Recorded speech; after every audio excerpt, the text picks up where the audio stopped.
प्यारे दोस्तों, आज हम आपके साथ एक ऐसा सच्चा और दिल दहला देने वाला वाकया शेयर करने जा रहे हैं जिसे सुनकर आपके पैरों तले ज़मीन खिसक जाएगी और आप सोचने पर मजबूर हो जाएंगे कि क्या वाकई ऐसा भी हो सकता है। एक बेवा माँ की 3 जवान बेटियां, जिनकी अभी शादी भी नहीं हुई थी, अचानक उम्मीद से हो गई। ना उनका बाहर आना जाना था, ना किसी से मेलजोल।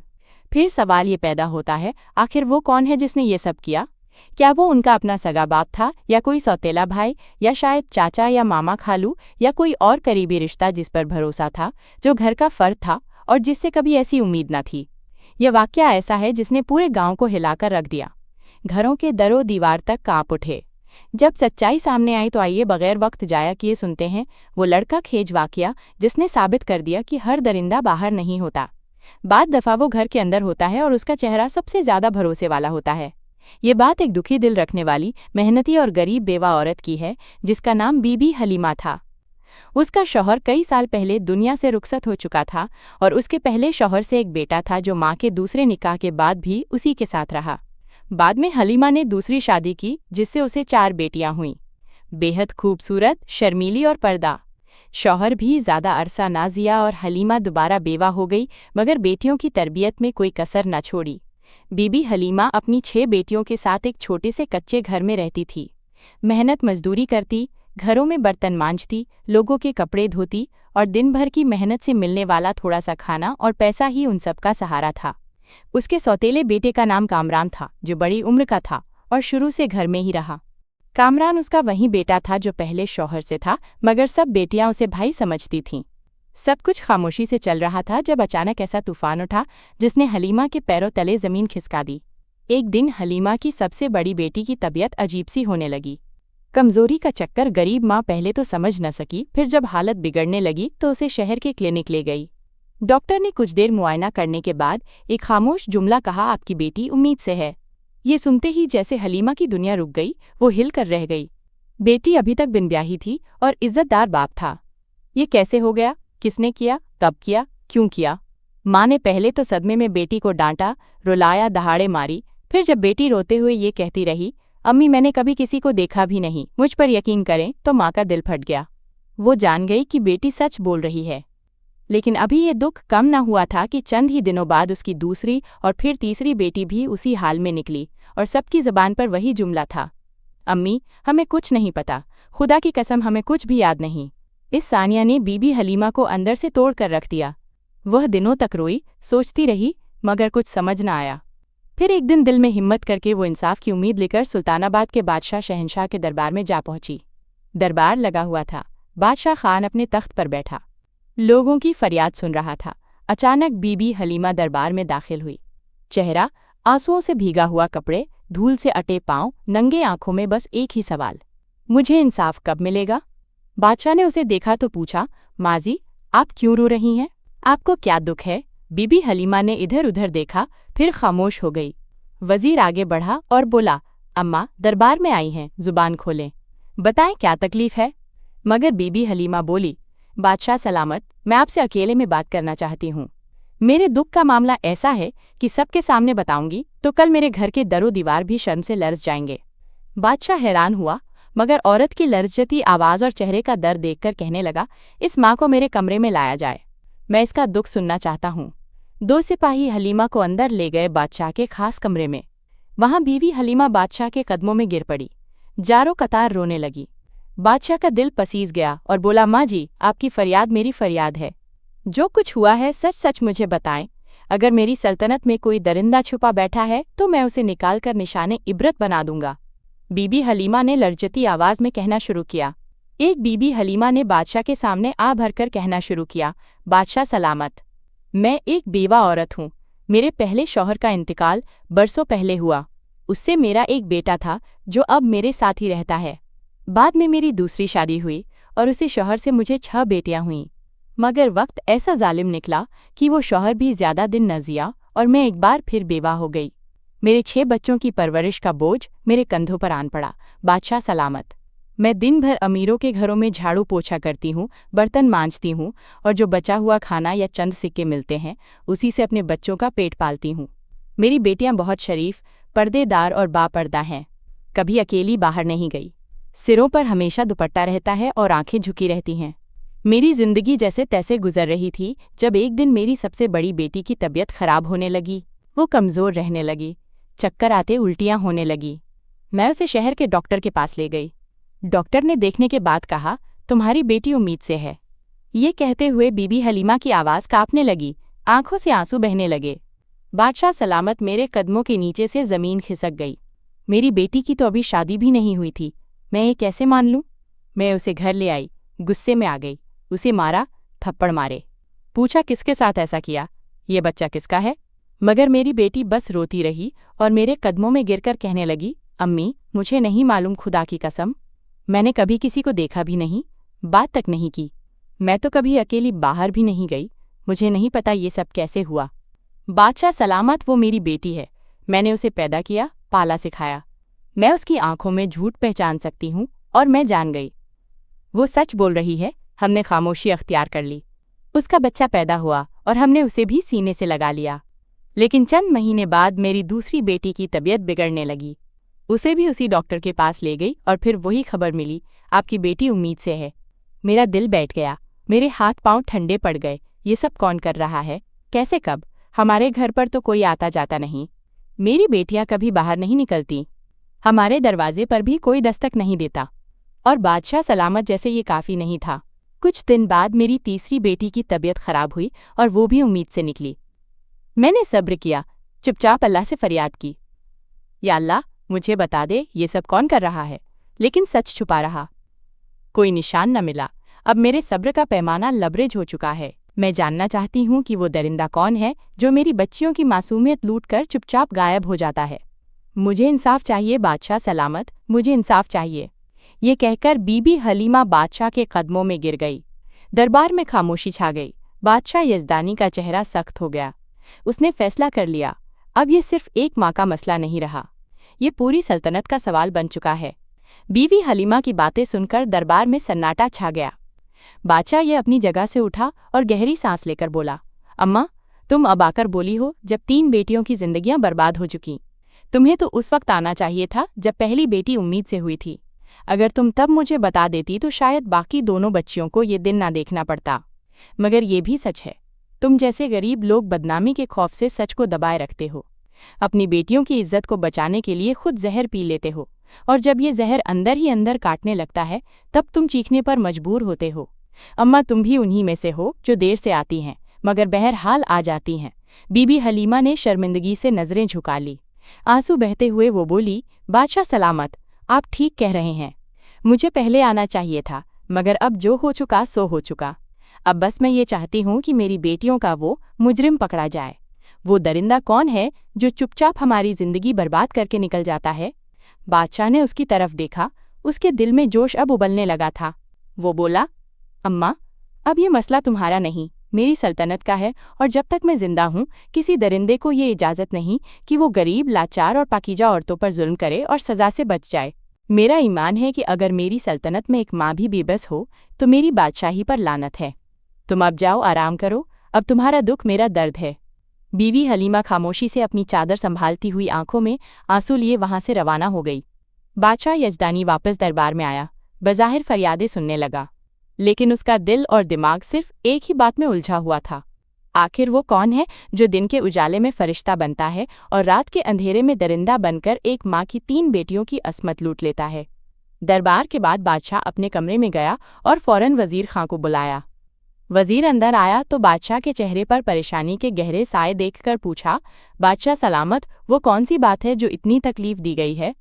बादशाह ने तेज लहजे में जवाब दिया, वजीर मेरी सल्तनत में एक दरिंदा छुपा बैठा है जो इतना बड़ा गुनाह कर चुका है कि ज़मीन भी शर्मा जाए। उस औरत की 3 बेटियों को उसने बर्बाद कर दिया है और वो माँ आज मेरे दरबार में रोती रही। क्या ये इंसाफ है? वजीर ने भी अफसोस भरे लहजे में कहा, ये तो बहुत बड़ा जुर्म है बादशाह सलामत, अब बताइए हमें क्या करना है?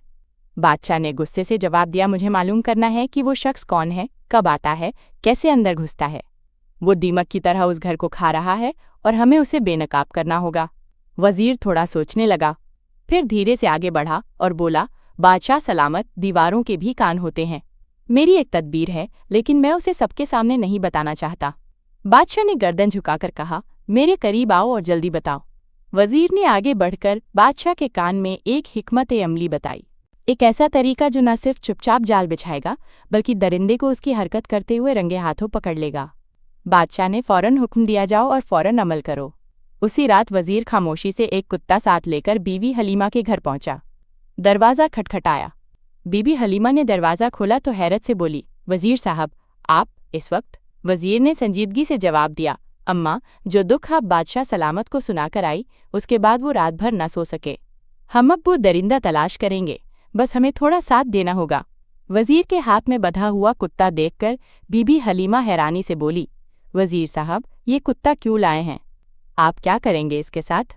वजीर ने नरम मगर संजीदा लहजे में जवाब दिया, अम्मा, मुझे बस घर के अंदर ले चलें, सब कुछ समझा दूंगा। बीबी हलीमा ने दरवाज़ा खोल। वजीर घर के अंदर आया और धीरे से कहने लगा, आज रात हम इसी कुत्ते की मदद से उस दरिंदे को बेनकाब करेंगे।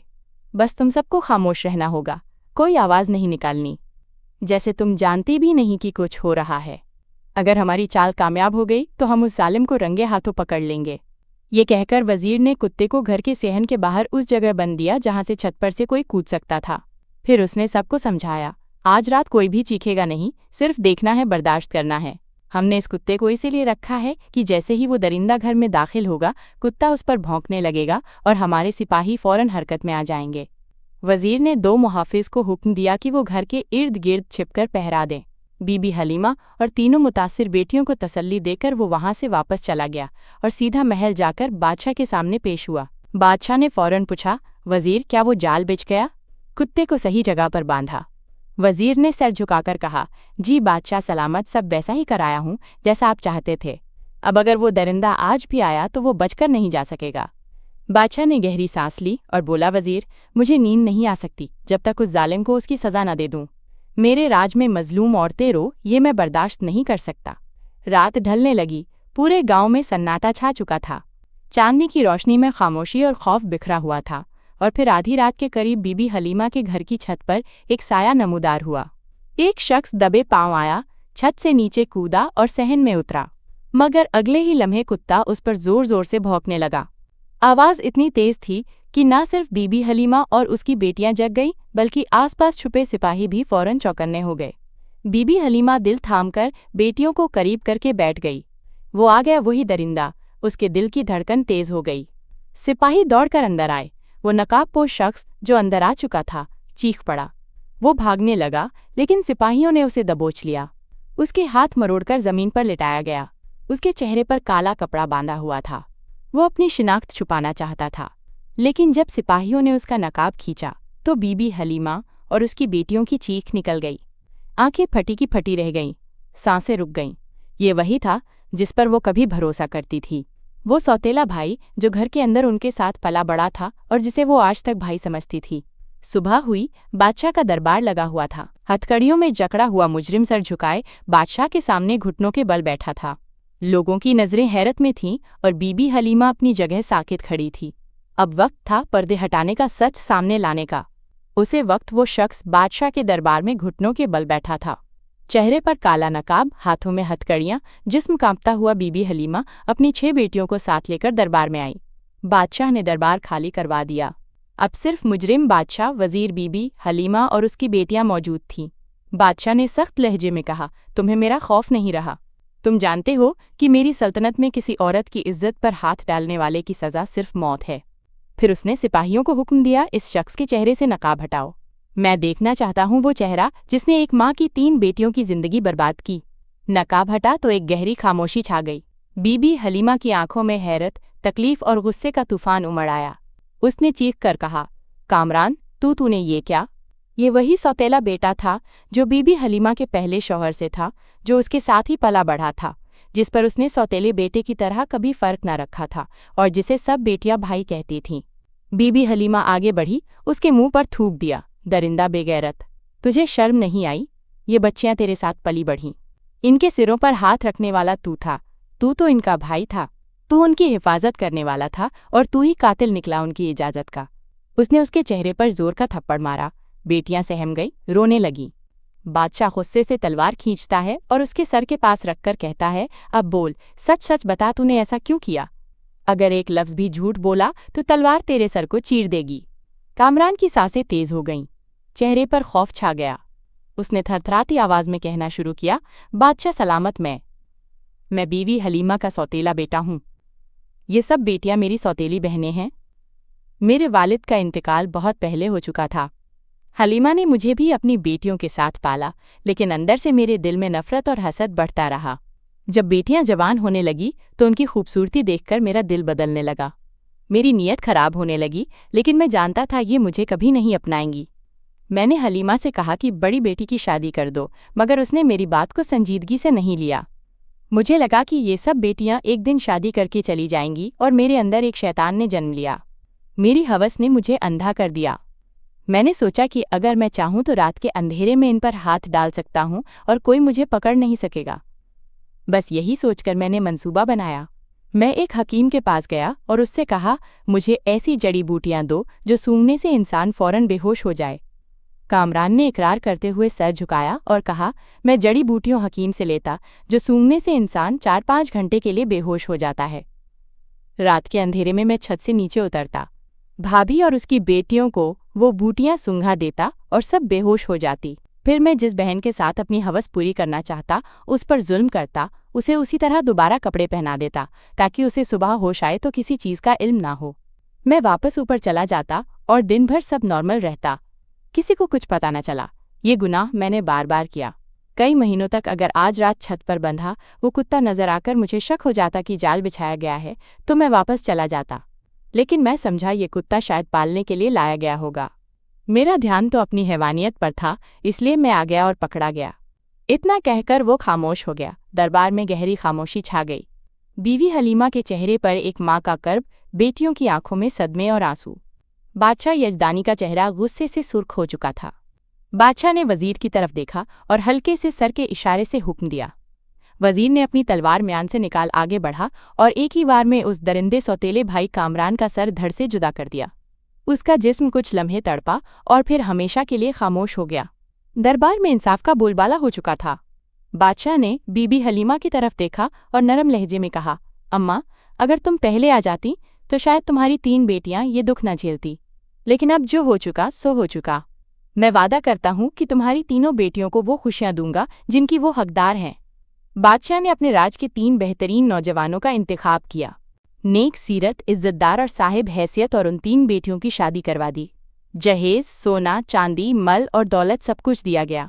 बीवी हलीमा बादशाह के कदमों में गिरकर रोने लगी और बार बार शुक्रिया अदा करती गई। बादशाह ने उसका सर थामकर कहा, अब जब तुम्हारी बाकी 3 बेटियां जवान होंगी तो मुझे ज़रूर बताना, मैं उनके लिए भी इज्जतदार रिश्ते देखूंगा। मेरी सल्तनत में कोई बेटी अकेली नहीं, हर मजलूम माँ मेरी माँ है और हर बेटी मेरी बेटी। और यूं एक इंसाफ पसंद बादशाह ने एक मजलूम माँ को उसका हक दिलाया और एक दरिंदे को उसके गुनाह की बदतरीन सजा दी। अगर आप पर जुल्म हो रहा है तो खामोशी, बदनामी का खौफ या समाज की परवाह मत कीजिए। जुल्म के खिलाफ बोलिए, हक के लिए खड़ी हो जाइए, क्योंकि अगर आप चुप रहे तो ये दुनिया आपका सब कुछ निगल जाएगी। जो शख्स किसी मजलूम की मदद करता है अल्लाह ताला उसकी मदद करता है। हदीस मुस्लिम। तुम में से बेहतरीन वो है जो अपने ख़ानदान के लिए बेहतरीन हो, और मैं तुम में से अपने ख़ानदान के लिए सबसे बेहतर हूँ। हदीस तिर्मिज़ी। अल्लाह मेरी इस कहानी को नेक असर देने वाली बना और इसके ज़रिए हर सुनने वाले को हिदायत नसीब कर। अगर आपको हमारी ये कहानी पसंद आई हो तो बराए करम लाइक करें, अपने दोस्तों के साथ शेयर करें और सब्सक्राइब करना ना भूलें ताकि आपको इस तरह की मज़ेदार दिलचस्प कहानियाँ मिलती रहें।